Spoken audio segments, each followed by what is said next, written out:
think it's pretty safe to say that everyone is a part of Jeff's team. Whether you're working with him, whether you're related to him, everyone's part of his team. He's always bouncing ideas off. Yeah, everyone's an equal, everyone's a collaborator. Some of us have titled things that have gone on to won Emmys, and then all of a sudden, it's his idea, you know? Yes. Oh, that was some of my children talking about me. I'm seeing that and hearing that for the first time, and I'm surrounded by family, and that's what really matters at these times. This is what it's all about. You know, you can have the great career, you can have that, but family is what is the most important thing. And just some introductions. Look at my two grandchildren over there, Lachlan and Finney, my daughter-in-law. Maeve is here along with my son, Jake, her husband, my beautiful daughter, Ellie, my beautiful wife, Shannon, who's always there for me. Michael, one of my sons, and Alex and Anna, my two daughters, older daughters, and they each have two children, Lockie and Finney, belonging to Anna, and Marty and Marla in the back. And then over here, Chris, my great son-in-law, and my nephew, David, and his husband, Frank, who came up for my last day down from Sacramento. And I just want to say, this means everything to me. You heard them talking about collaboration. There were times I was working on news stories where especially Ellie would give me some great ideas, and I would go on to use that ideas, and I never did pay you for that, did I? No. Okay, I owe you a lot of money for that, Ellie. I just want to say, in a news job, it's so taxing. You have to work holidays sometimes. You work nights. I've worked nights for 40-something years, and it did take away from the family at times. And Shannon kept that together. And it's time now for me to show support for you, because you're still working. You're my sugar mama, and that's the way that's going to be. Michael, I'm going to hand this over to you. Sounds good. Over the last 2.5 months, you followed Jeff, his stories, his highlights in the segment Jeff's Journals. But for the last Jeff's Journal, let's hear from the people who knew him best behind the desk, when he was away from the desk, his wife, his kids, and his friends. I don't think he's who he is because he's a news anchor. I think that he's a news anchor because of who he is. I think that's just why people love and connect with Jeff so well, is because who you see there on TV is the same person you're gonna see on the street or in our home. He's genuine, he's authentic. You know, a lot of things, and like, what a perfect career to like explore everything that you're interested in. Truly. One of the things I think is funny about Jeff is, you know, he reads everything. He could pick up a tractor manual and read it because he knows a little bit about everything. And I always kind of find it funny when I come downstairs because I never know what's going to be on TV. It could be the news, it could be Andy Griffith, or it could be cartoons. You don't know what you're going to get because Jeff is just always checking out a little bit of everything and just goes with the flow on everything. He also has a lot of varied interests. I don't know if people realize, like, he's very into birds. He got my son into metal detecting. And Dad loves to get out there and metal detect. And so there is just, the world is his oyster. He's like the king of obscurity. Yeah. And getting really interested in random things.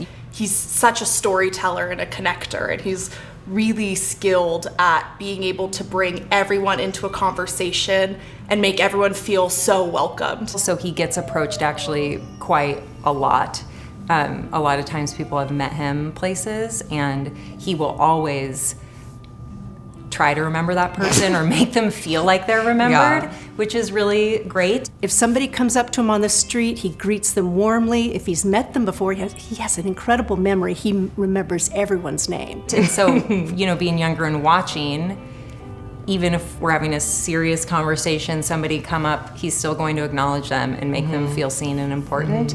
I think he's always going to do something that gives him that sense of purpose. That's really kind of at Jeff's core who he is. That's why his stories are so important to him, is that he really wants to make sure that he's not only giving back but raising awareness for issues. What he's looking forward to is Jeff always loves a good road trip. He also loves a road trip.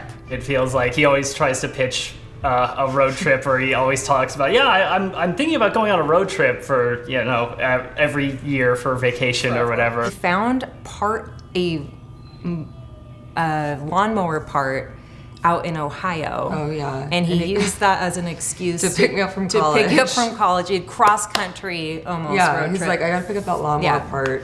So I'm gonna pick up from college. I'm gonna pick get up the lawnmower, Sure. And we're then visiting. drive We're back to visiting Oregon. second cousins along the way. Yeah.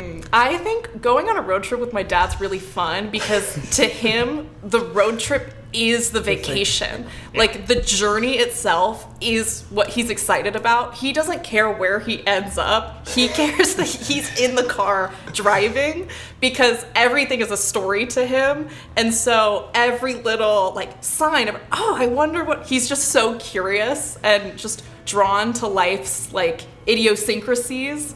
So road trips with him are fun because you could be in the middle of nowhere staring at the same empty landscape you've seen for the past 7 hours.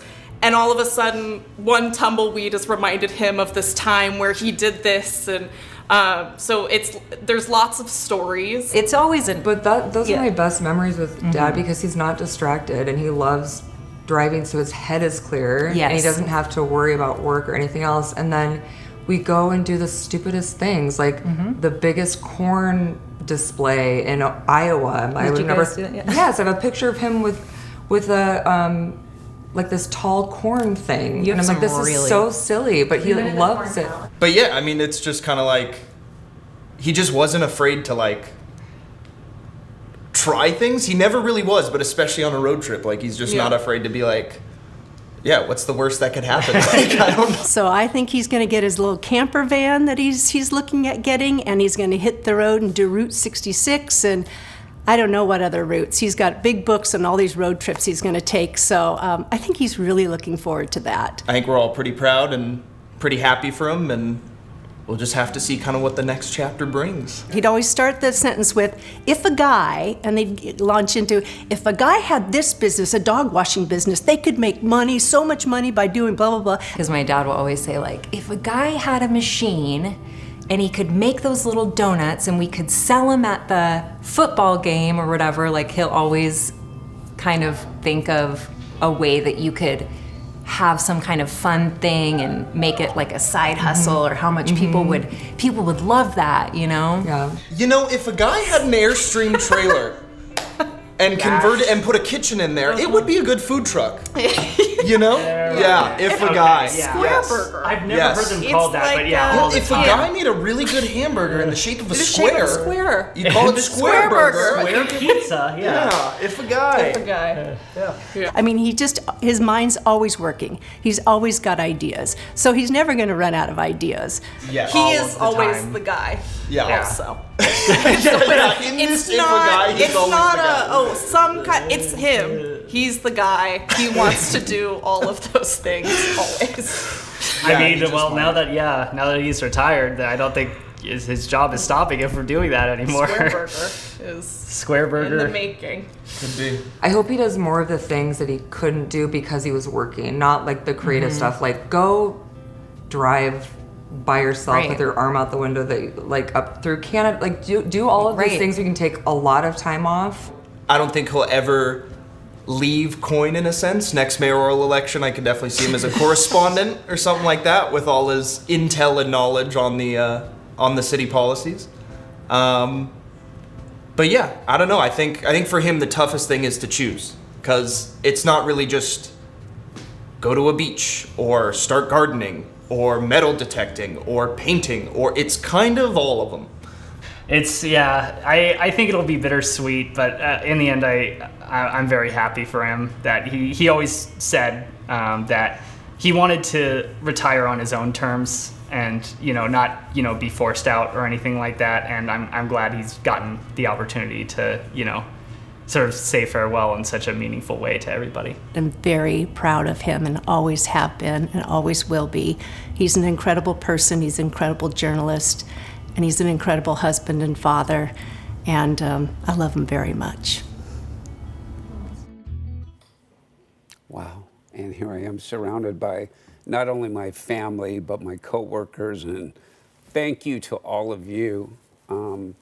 you've really lifted me up at times, and I draw energy off of all of you. And I'm so proud of all of you. And then my grandson Lachlan's sitting here. Lachlan, you think you want to take over for me someday? No. Lachlan, let me tell you something. If a guy decided to be an anchorman for 40 years, anyway. Hey, as I get set to sign off from the news desk for the last time, I'd like to share some final thoughts. First of all, I'm so blessed and grateful to all of you. Thank you for allowing me to be part of your lives for all these years. You know, as a young father, I remember watching Mr. Rogers on television, I think with Alex and Anna, my two oldest, when they were little. And Fred Rogers said, I'll never forget this, often when you think you're at the end of something, you're at the beginning of something new. So here I am years later, and I'm about to find out if those words are true. You know, it was my boyhood dream to do this job, and I have loved every minute of it.